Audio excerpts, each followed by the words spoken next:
Saludos, saludos, buenos días. Rogelio Cabrera de este lado, transmitiendo por el canal de YouTube, @Rocacero16. Como siempre, vamos a tener en el día de hoy una reflexión basada en la santa palabra de Dios, siempre tratando de llevar mensajes bellos, mensajes edificantes, mensajes de paz, de armonía, en medio de una sociedad tan convulsa como la que estamos viviendo, tratando de llevar algo agradable, bueno, a quienes nos escuchan. Vamos a tener una lectura de la palabra de Dios tomada del Evangelio según San Juan, desde el capítulo 18. En el capítulo 18 vamos a considerar los versos 19 hasta el 24. Vamos a leer en el nombre del Padre, del Hijo y del Espíritu Santo. Amén. Dice así bajo el título de Anás interroga a Jesús.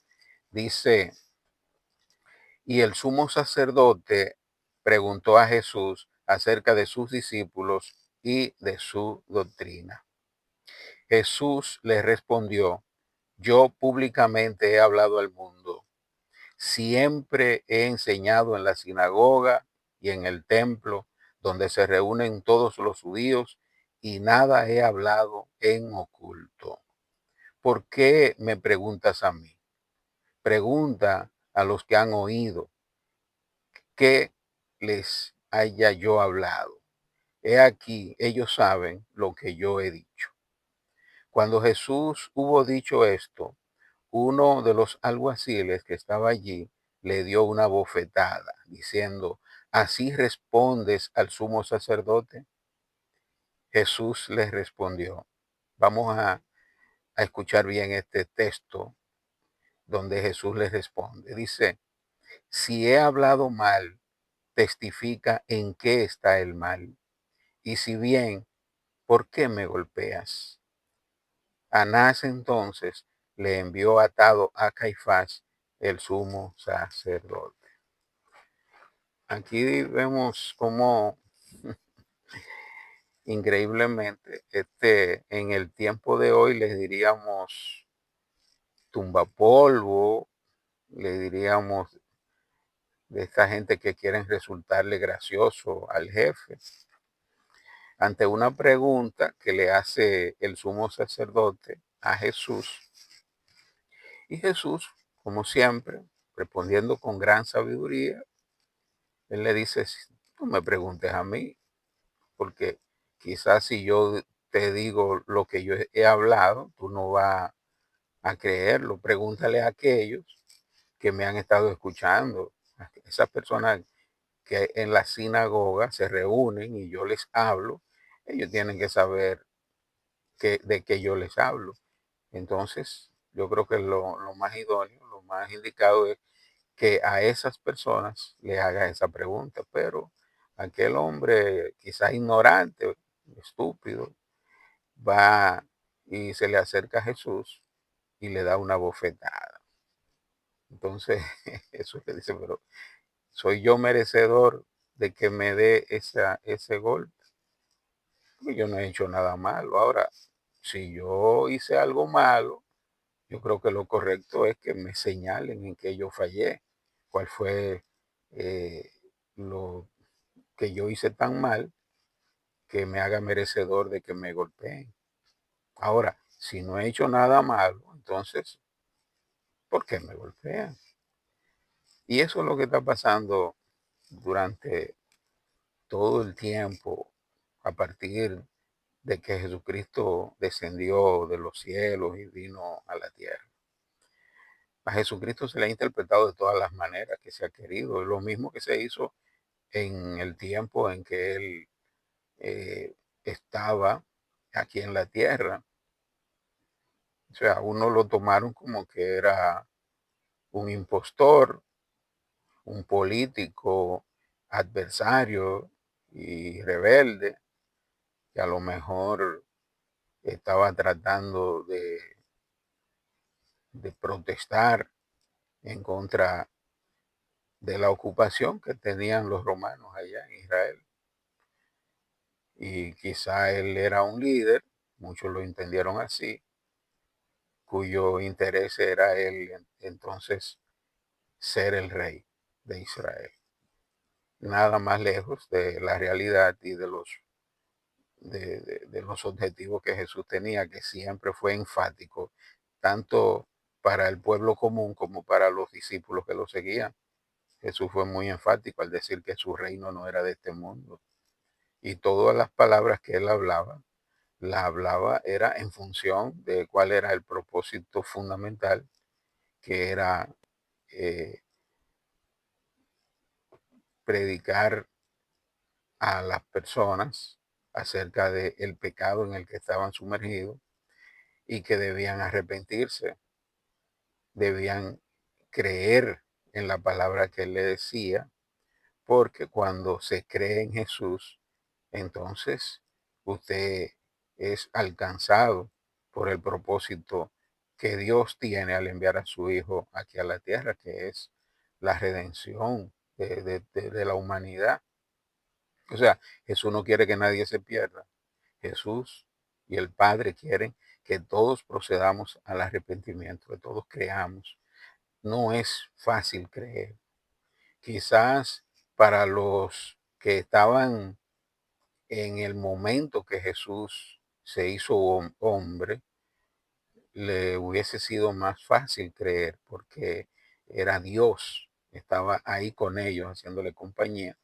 Y por eso es que ustedes pueden observar cómo los discípulos, ya después que Jesucristo cumple su misión aquí en la tierra, que muere y luego resucita y luego de resucitar se mantiene con ellos un tiempo aquí antes de ascender a los cielos, la fe de ellos se consolidó porque ya ellos vieron, experimentaron y se dieron cuenta de que todo lo que Jesús le había dicho mientras estuvo con ellos en su vida normal era verdad, pero fue después de la resurrección de Jesucristo cuando ellos pudieron afianzarse en la fe y en saber que todo lo que Jesús le había prometido era real. Entonces, para ellos yo entiendo que era un poquito más fácil. En el caso de Pablo, que Pablo no anduvo con Jesús, fíjense cómo fue el encuentro de Jesús con Pablo. Pablo era un perseguidor de los cristianos. De hecho, consintió en la muerte de algunos de ellos, como el caso de Esteban, que ante la presencia de Pablo, Esteban fue apedreado. Y Pablo fue testigo de cómo Esteban, mientras era apedreado, Esteban miraba hacia el cielo y daba testimonio de Jesús, de que Jesús era real. Aún en medio de una muerte tan horrenda como esa, Esteban daba testimonio de que él veía el cielo cómo se abría y que los ángeles los recibían. Y Pablo fue testigo de eso. Entonces son precedentes que fueron acompañando a lo que sería Pablo tiempo después. Entonces, aquel encuentro de Pablo cuando iba con una misión de perseguir a los cristianos, que Jesús, él escucha la voz de Jesús cuando le dice, Pablo, Saulo, Saulo, ¿por qué me persigue? Dura cosa es dar cosas contra el aguijón. Ahí también Pablo simplemente escucha una voz, cae al suelo, queda ciego o sea, tuvo un encuentro que impactó su vida con algo que él hasta el momento no lo creía.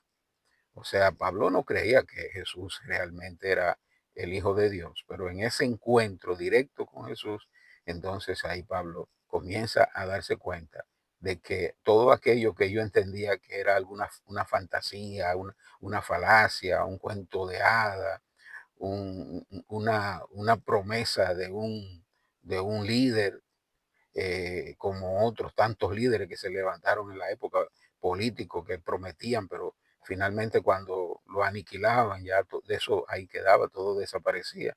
Pero en el caso de Jesús no, Jesús era algo diferente. Entonces ahí fue donde realmente se produjo la verdadera conversión de Pablo al cristianismo. Y ya ustedes la historia de Pablo la conocemos, que fue uno de los más asiduos predicadores de la palabra de Dios. Entonces, Jesús, ese Jesús que estaba ante el sumo sacerdote, ese Jesús que fue interrogado por Anás, también de manera seguro, Anás considerando que era un impostor, que Jesús era un impostor, lo está cuestionando. Y ante la respuesta de Jesús, Anás también, yo estoy seguro que en ningún momento lo dio como bueno y válido, que Jesús era el Hijo de Dios, el enviado de Dios. De manera que entonces podemos ver cómo estos hombres, a un inocente que no le ha hecho daño a nadie, nada, nada malo ha causado a nadie, que todo el que pueda dar testimonio de Jesús, solamente lo único que va a decir de Jesús es que sanó a los enfermos, que alimentó a multitudes que estaban hambrientas, que predicó el amor, que compartió con los más humildes de la tierra, que él fue el más humilde de todos, que mientras se acercaban a él ostentando riqueza, él le decía: el Hijo del Hombre no tiene ni siquiera dónde recostar su cabeza, que quizá pudo en algún momento, haciendo uso de ese don que él tenía, vamos a suponer que obviando el don divino, vamos a decir el don humano, el carisma humano de atraer a las multitudes que lo seguían, si él hubiese querido todo ese poder terrenal que él ostentó, obviando lo divino, el poder terrenal, porque cuando usted tiene capacidad para convocar a cientos de miles de personas que lo siguen, usted tiene poder para quitar y poner presidentes. O sea que Jesús pudo haber hecho uso de ese poder terrenal, porque él era un líder, cientos de miles de personas lo seguían y él nunca lo usó. Y quizá por eso fue que ya a última hora, mucha gente que quizá lo seguían pensando en función de que en algún momento él iba a ser un gran líder político que iba a ocupar una posición importante en el gobierno terrenal. Cuando ellos vieron que no era así, entonces se fueron y lo dejaron solo. Y muchos quizás se pusieron hasta en su contra, porque muchos de los que en un momento estaban, lo seguían, cuando llegó el momento de que lo juzgaron y decían crucifícalo, también consintieron en la crucifixión de Jesús. Entonces hay muchos que lo seguían era porque entendía que a través de Jesús podían ocupar un cargo público, una posición pública si él llegaba al poder. Pero esa no era la intención de Jesús. La intención de Jesús estaba más allá, era más subjetiva, pero real y de mayor dimensión que la terrenal. Entonces, pero volviendo al tema, si Jesús no le estaba haciendo daño a nadie, nunca, en ningún momento Jesús le hizo daño a nadie. Todo lo contrario, Jesús lo que hacía era el bien y abogaba porque la humanidad viviera en paz, en armonía, que vivieran de manera justa, que si el otro, usted veía que el otro no tenía nada y usted tenía algo que darle de él al pobre, que las viudas, que los huérfanos. Jesucristo siempre predicaba el bien, nunca le hizo daño a nadie.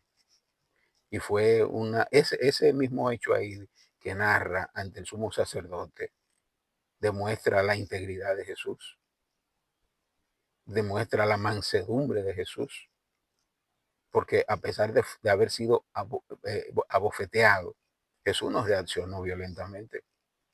Él aceptó y simplemente preguntó, pero ¿qué he hecho tan mal? Si hice algo malo, dime qué fue lo que hice. Lo hice. Ahora sí, si lo que he dicho y lo que estoy haciendo es bueno, entonces no entiendo por qué me golpean. Y eso sucedió y ha seguido sucediendo en estos tiempos, más de 2000 años después de que Jesucristo vino a la tierra y que lo mataron. Y que después de haberlo matado, entonces se, para aniquilar el mensaje de Jesús de redención, de salvación, de vida eterna, entonces le hicieron creer a la humanidad que era que se habían robado el cadáver de Jesús. Oye, cuánta falacia, cuánta mentira. Que se robaron el cadáver de Jesús para decir que él había resucitado. Pero los apóstoles, los discípulos de Jesús, que tuvieron cara a cara con él después de la resurrección, que Jesucristo los visitó y Jesucristo le confirmó todo aquello que él le había dicho. Ellos sí. Entonces comenzaron a predicar con denuedo, con entusiasmo, sin temor a perderlo todo por, por, por predicar el mensaje de Jesucristo, y así sucedió. Ellos predicaron el evangelio de Jesús, y por eso hoy nosotros tenemos conocimiento y ha llegado hasta nosotros, porque esos discípulos se encargaron, Pedro, Lucas, Juan, Mateo, todos ellos, entonces se encargaron de sembrar la simiente del cristianismo, y por eso ha llegado hasta nosotros los gentiles. Entonces, hoy en día vemos cómo también, ¿no?, igual que ayer, igual que en la época de Jesús, muchos, ah, eh, muchos, si tuvieran a Jesús enfrente, también lo golpearan. Y Jesús le hubiese hecho la misma pregunta: ¿por qué me golpeas si estoy haciendo algo malo? Entonces, eh, hoy en día se cuestiona muchos pastores, muchos evangelistas, que desde el punto de vista de sus adversarios, hay que decirle adversarios, son engañadores, son estafadores, pero sin irse a lo más profundo de, de lo que es el Evangelio de Jesús. Porque es cierto que hay algunos que hacen grandes ostentaciones, cuando la palabra es muy clara acerca de las ostentaciones.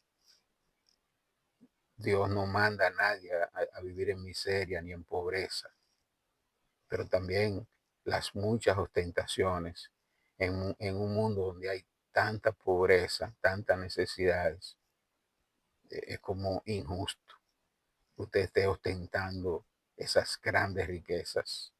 Yo no estoy de acuerdo con eso, no estoy de acuerdo con eso. Ahora, yo no tengo tampoco que juzgarlo, porque yo no conozco el corazón de nadie. El corazón solamente y las intenciones de las personas lo conoce Dios. Yo no lo conozco. Sabe Dios eso, que ostentan muchas riquezas y muchos bienes. Cuando vienen a ver, tienen el corazón hasta más sano que yo, más puro, más noble. Entonces yo no lo sé, pero Dios sí lo conoce, y Él es el único que tiene todo el derecho de juzgar a las personas. Pero viendo las cosas de manera simple y superficial, yo no creo que hacer ostentaciones de riquezas y vivir una vida opulenta en medio de tanta pobreza, cuando Jesucristo fue el primero en darnos el mensaje de humildad, de sencillez, de que solamente tenía una túnica, unas sandalias, y no tenía dónde recotar su cabeza cuando hubo que, le estaban exigiendo que pagara el diezmo, que pagara eh, el tributo, un impuesto. Él no tenía un centavo en su bolsillo para pagar el impuesto, pero él sabía dónde sacarlo y lo sacó. y dijo, da a César lo que es de César y a Dios lo que es de Dios. Pero él no tenía en su bolsillo dinero. Lo mismo la madre de Jesús y sus hermanos, yo sé que vivían humildemente, sencillamente. Jesús no tenía recursos para ponerlo a vivir eh, así, con mucha, con mucha opulencia, pues. Pero él podía hacerlo si él hubiese querido, pero él entendía que eso no era su papel. Él sí le iba a proveer las cosas básicas, las cosas necesarias para que no tuvieran que pasar ningún tipo de necesidades, pero no darle riquezas que después todo el mundo iba a estar cuestionando el papel de Jesús. Entonces hoy en día se está viendo eso. Pero lo que yo quiero más resaltar en este mensaje es que aquellos que son adversarios, que son enemigos del Evangelio de Jesús, póngase en el lugar de aquel momento donde Jesús estaba ante el sumo sacerdote, póngase en ese lugar y permita que Jesús le haga la pregunta a todo aquellos que son detractores del Evangelio de Jesús. ¿Qué hay de malo en el Evangelio de Jesús? Hágase esa pregunta y hágase de cuenta que usted está delante de Jesús y Jesús le está haciendo la pregunta a usted, porque en este caso usted está haciendo el papel del sumo sacerdote. Anás, permita que Jesús le pregunte, ¿qué malo estoy haciendo o qué malo están haciendo mis seguidores, aquellos que predican mi palabra? ¿Qué malo, qué mal están haciendo? Cuando ellos predican el amor, cuando predican que los seres humanos deberían vivir en igualdad, con equidad, con justicia, sin violencia, respetándose los unos a los otros, amándose los unos a los otros, compartiendo las cosas que tienen. Yo no, ¿qué de malo hay en eso? ¿Qué de malo? Y si usted ve algún mensajero del Evangelio de Jesús que se sale de esos lineamientos, de esos preceptos que Jesús estableció en esa Biblia, en esta Biblia, ¿qué de malo hay en esta palabra de Dios? Que muchos no quieren ni siquiera que se lean. ¿Qué de malo hay en la palabra de Dios? ¿Cuántos consejos hermosos, maravillosos hay en la palabra de Dios? Váyase a los salmos, váyase a los proverbios, váyase al poema hermoso de Cantar de los Cantares, váyase a Eclesiastés, o váyase en el Nuevo Testamento a los evangelios para que conozcan la vida de Jesús y usted pueda enamorarse de la persona de Jesús. Porque esa persona de Jesús, lo único que irradia es amor, no irradia odio, no irradia resentimientos. Entonces, ¿por qué atacar la palabra de Dios? ¿Por qué aquellos que se oponen a que se lea la palabra de Dios? ¿Por qué lo hacen?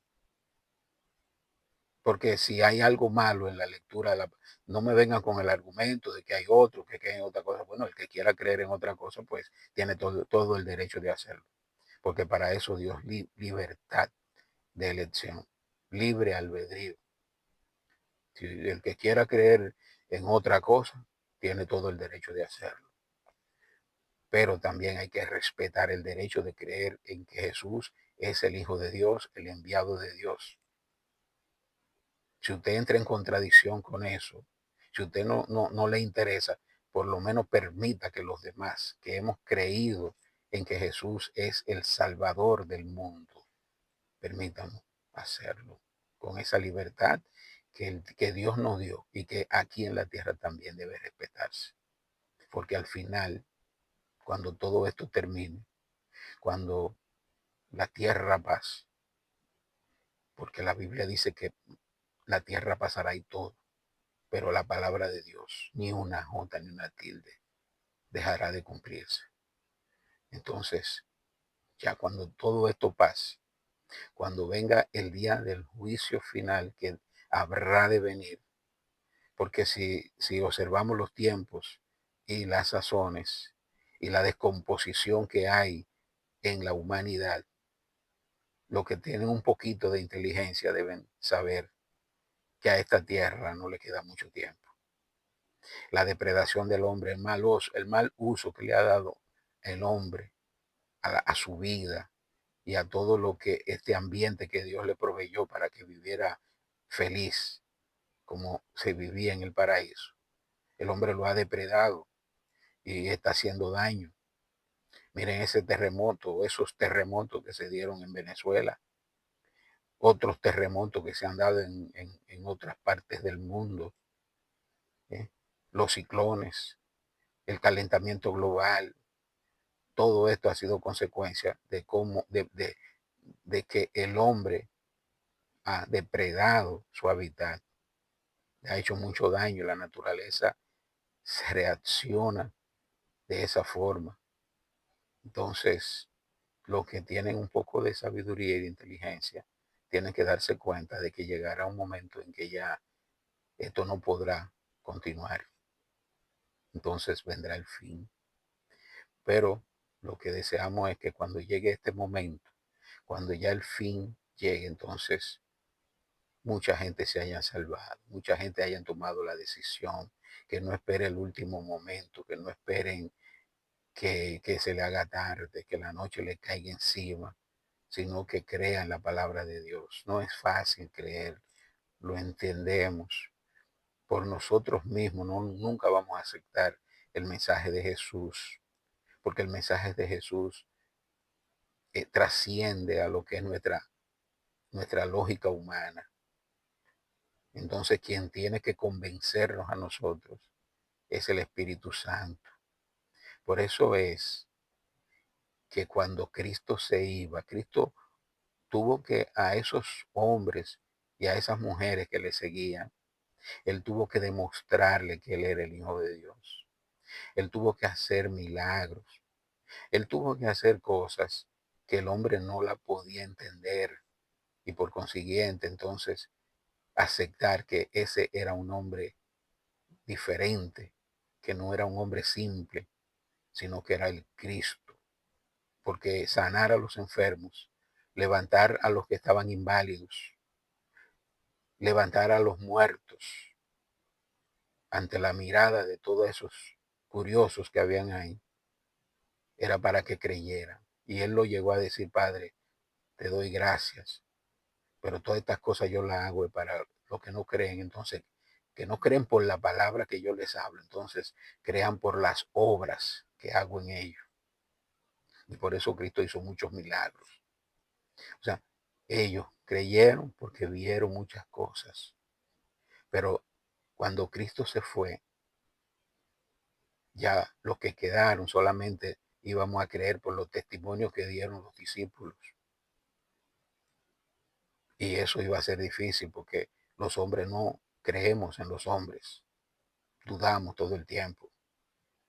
Entonces cuando Cristo sabía eso y por lo tanto, cuando él se iba, él le dijo: no lo voy a dejar solo a sus discípulos y por consiguiente a todos los demás que creyeran por la palabra de los discípulos.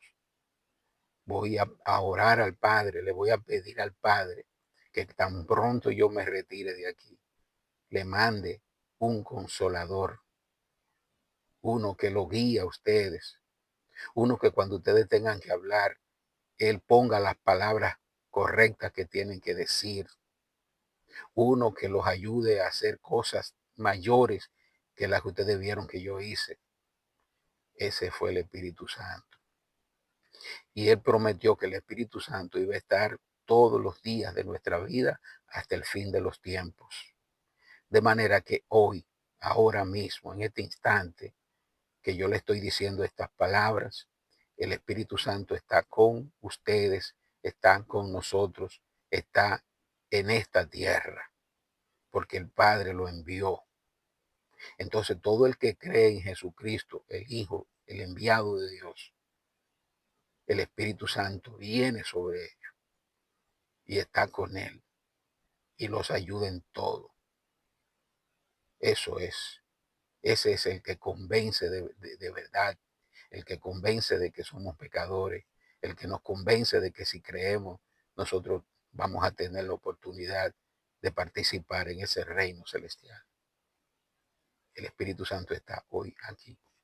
Por eso vamos a elevar una oración en este momento para que los que escuchen esta palabra, y para los que participen con nosotros en esta oración, conforme a las necesidades que tenga el Señor, con poder y gloria y majestad, por medio de su Espíritu Santo. Y en el nombre de su Hijo Jesús, escuche esa oración y usted reciba ese impacto poderoso del poder de Dios. Y usted pueda creer, y usted pueda, si está enfermo, sanarse. Si usted tiene dudas, entonces usted puede ser convencido de esta verdad. Así que cierren sus ojos donde quiera que estén y créale al Señor. Si usted tiene una dolencia, si usted tiene necesidades económicas en su familia, no hay trabajo, cualquiera que sea, deudas que tenga, cualquiera que sea su situación, vamos a orar para que el Señor obre en usted y a través de esa obra maravillosa, entonces usted pueda afianzar la fe en Él y usted pueda participar con nosotros en este reino que el Señor ha preparado para todos aquellos que creen. Cierre sus ojos y oremos. Padre amado que mora en las alturas de los cielos, te alabamos y te bendecimos porque solo tú eres Dios. Gracias, Señor, por tú haber enviado a tu Hijo Jesús, porque de tal manera nos amaste que lo diste para que todo aquel que en él crea no se pierda, mas tenga vida eterna. Pero también, Señor, después de Jesús haber venido y cumplido su misión aquí trascendental, así también tú enviaste al Espíritu Santo por petición de Jesús, tu Hijo, para que esté con nosotros todos los días de nuestra vida. Por eso es que te pedimos que tú permitas, Señor, que el Espíritu Santo more en nosotros y que a través de Él y con Él y con su poder nosotros podamos, Señor, recibir. En este momento intercedo, Señor, en el nombre de Jesús y por el poder de tu Espíritu Santo, intercedo por aquellas personas que en este momento están escuchando, Señor, y que necesitan que tú hagas una obra en ellos. Mira, aquellos que están enfermos, toca su cuerpo, Señor. Toca ese lugar donde hay esa enfermedad. Mira sus riñones, mira sus próstatas, mira su hígado, Señor. Mira todo su cuerpo, Padre. Aquellos que tienen algún tipo de dolencia, Padre, en el nombre de Jesús. Mira aquellos que están pasando por dificultades económicas, Señor, que no tienen empleo, que no tienen que darle a su familia. En el nombre de Jesús, yo te pido, Padre amado, que tú le proveas. Si no tienen trabajo, que tú le abras puertas para que ellos puedan conseguir, Señor, un trabajo y puedan producir el sustento de su familia. Te pido por aquellos hogares que están destruidos, Señor, y que están en conflictos. Te pido por esos hombres violentos que están, Señor, maltratando a la mujer. Padre, en el nombre de Jesús, si hay alguna mujer que en este momento se siente maltratada y que está escuchando, Señor, este mensaje, que tú le ponga en su mente y en su corazón, que se acude a ti y reprende toda obra del mal, su problema van a estar resueltos, porque tú te vas a encargar, Señor, de a ese hombre violento, transformarlo, Señor. Padre, en el nombre de Jesús, mire esos muchachos que están metidos en vicios, en droga, en delincuencia. Esa madre o ese padre, Señor, que está pasando por ese momento tan desagradable de ver su hijo metido en esos problemas. En el nombre de Jesús, convéncelo, Señor. Llévale a la mente de esa madre y de ese padre que si se pone en las manos tuyas, su hijo será enderezado, Señor. Sus caminos serán enderezados. En el nombre de Jesús, que ellos confíen en que tú puedes hacer la obra.